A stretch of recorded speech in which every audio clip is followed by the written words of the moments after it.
Frontier has just shown us the first of hopefully many dev diaries showcasing some of the changes that will come in the Odyssey update early next year. And today we're going to go through it step by step in small sections, and we're going to talk about all the small details that you might have missed.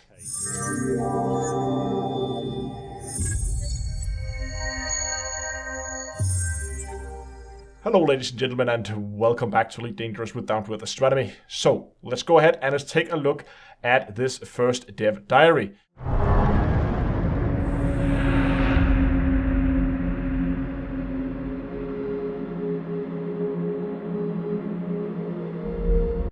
Okay, just stopping here doing the title screen. There's a few things here that's interesting to note. First of all, at the beginning, we get the clip that we already saw in the announcement trailer that was launched earlier. So we've kind of seen that clip already. But I did compare the clip to the one used here compared to the one used in the original announcement trailer. And while the visuals looks exactly identical, they did change the sound behind it. And I think they just did that to make it fit the title screen for the video a little bit better than it did in the previous video. I don't think this is significant that they changed the audio, but I just thought I would mention it anyway. If we move into the actual title screen that we can see here, we can see, of course, that this is Episode 1, Planetary Exploration. So this means that in this dev diary, they're focusing around exploration and exploration only, and I would expect there'll be dev diaries later down the road that's going to focus on other aspects, combat, or whatever else that they can think of. Elite Dangerous is a fantastic game which spans back over pretty much 4 decades now. It's a massively multiplayer game in its current iteration, where you get to become a space pilot and fly around the Milky Way, and that Milky Way is represented 1-to-1. It's a fantastic technical achievement. With Odyssey, it's the development of everything that was cool and great and unique about the original game, but taken forward and with a new dimension added. And that new dimension is that you are now able to traverse this environment on foot. So in this section, we have Pierre Jackson, who is the game director, and we have Chris Gregory, who is an art director. And what they're doing here is they're giving us a quick recap of what is Elite and what they've already announced. They're of course doing that because this video is not just intended for existing players, but is also meant as a promotion piece to pull in new players. One interesting thing to note here is the small text in the corner of the clips now says pre-alpha development footage, whereas it before said in-game footage, or in-engine footage. I don't know, again, I'm not sure if that's significant. I just noticed it. I thought it was odd that they changed the wording there. Instead of being in-engine, it's now development footage. Also, when we looked at Gregory, take a look at the background behind him. I think a lot of you guys would have probably missed that. But if you look at the background behind him, we actually see some structures of some sort. It says COM on one of them. Can't really see what's on the other one, but it looks like small container-sized structures, like a small forward post. At least this is not something that we've seen in Elite before. This could have something to do with the new hubs that are going to be introduced into Odyssey. Now these pictures here, they could be concept art. I would probably call this pretty late-stage concept art. There's another thing that really puzzled me, and I had to watch that clip quite a few times, and I kept thinking about it. I'm just going to play it for you here. 4 decades now. It's a massively multiplayer game in its current iteration, where you get... Now this was Pierre Jackson, the game director, who mentions that Elite Dangerous is an MMO in its current iteration. That really puzzled me. Why in its current iteration? I'm not sure if this was just... I don't know if it was a slip, if they're... I mean, I have a hard time seeing them taking any kind of multiplayer out of Elite. But I just thought that's a really, really odd. I don't know how much to read into it. It might very well be that I'm just completely reading way too much into this, and it was just a unintended odd choice of wording or something like that. I don't know. Again, I just want to draw your attention to it. You can make up your own mind what you think. The first time even that you get out and you actually see your ship in front of you and you understand how massive these ships actually are is kind of awe-inspiring. It's actually really quite dangerous. You know, you are millimeters away from the vacuum or from a thin atmosphere that could kill you in an instant. So the idea that you were enclosed in this suit and you could hear your own breathing was a really important part of the experience as far as we were concerned. One of the key things I really wanted to push was the idea that you'd kind of get that Neil Armstrong moment when you actually set foot on a planet for the first time. It had to have a slight emotional resonance to it. It had to feel like you were literally touching the ground for the first time. It's something we've hinted at with the ships, but now you can really do it. So here we get a good look at some of the new helmets and equipment that are gonna come in Odyssey. First of all, I want to comment on the helmet designs. It seems to me we have this very square one as well as this more rounded one. I have a feeling that this could just be that there might be helmets that are more designed towards combat. So the one that has this support frame around it, you could imagine that would maybe be something you would use in a combat situation where maybe you want a more rigid helmet that can take a little bit more punishment without breaking up. And then the more rounded dome kind of helmet could be something you would maybe use for a more exploration type where you're not really planning to run your head against a rock surface. You would much rather have the stunning view, and from the design of the helmet, it looks like you would have your full field of view. I also like what they're talking about here with the terms of the immersion when you're out on foot. One of the things I think Elite is really missing is a sense of scale for the ships. I mean, many of the ships in the game is absolutely massive, but often you don't really get a proper sense of how big the ships actually are, because we always see them either from our cockpit or from a third-person camera floating around, and it's difficult to get a sense of scale for how big the ships are in situations like that. They did mention that they want to really give you that I'm the first on this planet vibe, and you will be able to hear your own breathing. I hope it's not going to be a permanent thing, and the way the whole UI is going to be designed when you have the helmet on, I think is going to be really important here, because there's basically, as I see it, two routes they could go. They could go with the helmet is taking up none of the field of view and it just has a HUD that's basically on the helmet. However, they could also take the approach on more close to what they do in a game like Deliver Us the Moon, which I think is an awesome approach they've taken there, where when you are in first person, you have actually the helmet slightly crop in, and the areas that then cropped in is then taken up by a UI, so that it's not wasted screen space, but it gives you a much more compact, like much more confined feeling, and I at least get much more that feeling that I'm in a small helmet and the vacuum of space is like centimeters from the tip of my nose. So I could kind of see it go in both directions. It might also depend on what helmet you have on, whether it goes into your field of view or whether it doesn't. Exploration's always been a huge part of Elite.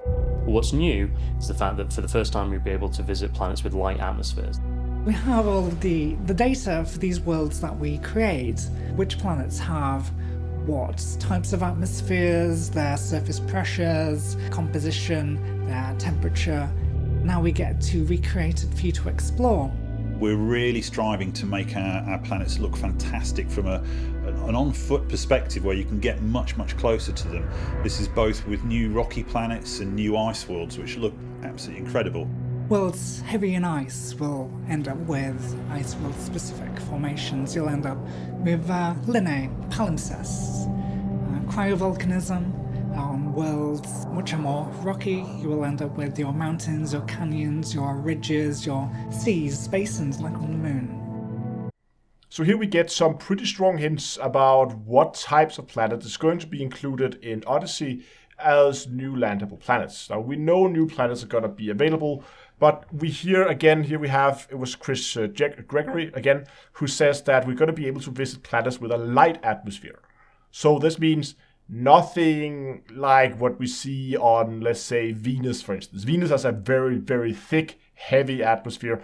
I don't think we're going to see planets like that. We are most likely, if we take the solar system, the 9 planets of the solar system and go through them in order, I know a lot of the planets in there are permit-locked, but if we look away from permit-locks and just look at the planet types, I would think we would probably be able to land on Mercury, not on Venus, because the atmosphere is too thick. Same on Earth. I don't think Earth-likes we're going to be able to land on those. Mars, we'll probably be able to land on Mars. Obviously, all the gas giants, we won't be able to land on those, but Pluto would probably be a place we could land as well. They also do mention that it's going to be rocky and ice worlds. They have redone a lot of the terrain textures, and the tech around the terrain textures seems to have changed quite a bit because it looks amazing. I know development footage and all that, but it still looks amazing, and that means it's still going to feel like completely new planets when we're going to be walking around. And of course there will be additional planets that's going to be unlocked. I think because of, as they said, planets with light atmosphere. I also quickly here just want to mention the background behind Kay Ross, principal programmer. As you can see here, again, I'm not sure if this is actual in engine or if it's again just concept art. We have quite a few characters, so it could very well just be a concept picture that they have made and put in. But at least it gives us an idea about the size of the buildings and the, well, design of them, which I actually quite like. So I think, again, pay attention to the backgrounds. The rocky planets have been upgraded to the point where now even the distant view looks so different. You're getting details that were never there before. Another exciting element of these new planets and these new terrains, which the light atmosphere affords, are some more vegetation, some more flora. The flora that we're producing, we've been really interested in making sure that they feel like convergent life, so that they're recognisable to us as different genuses and species, but they are also quite alien in themselves. We want them to be plausible though. The first time a player encounters one of these new organic life forms, they'll be able to sample it and extract genetic data from that organic life form.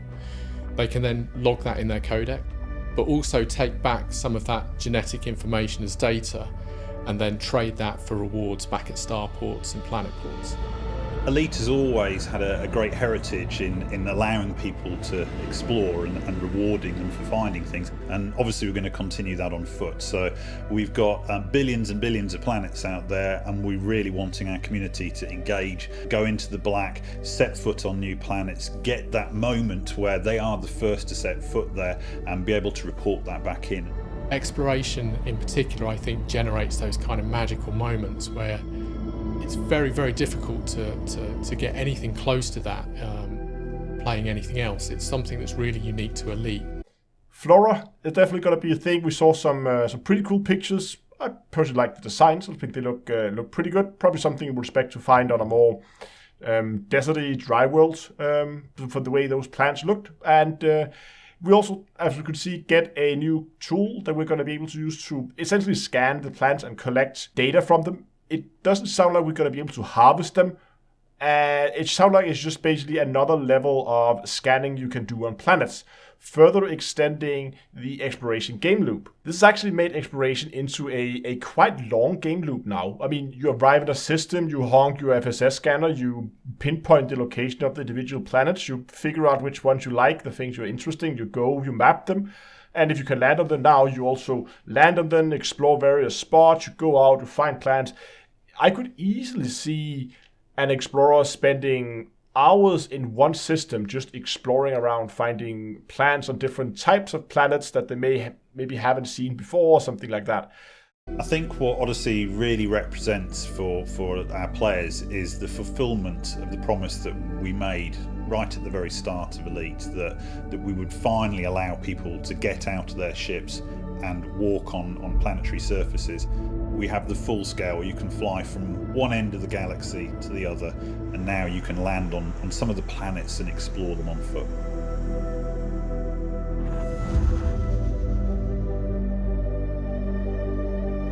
So just a quick recap here towards the end. Overall, I really like this new dev diary format. But again, one thing that I would really like to see as we get closer and closer to a launch day is to get even more in depth with it. Let's get really down to the nitty-gritty detail. If they have made a whole video just about the plants alone, saying, hey, we're making these plants and this is how we're doing it. These are some of the technical challenges we faced doing the creation, and this is how we've overcome these technical challenges, something like that.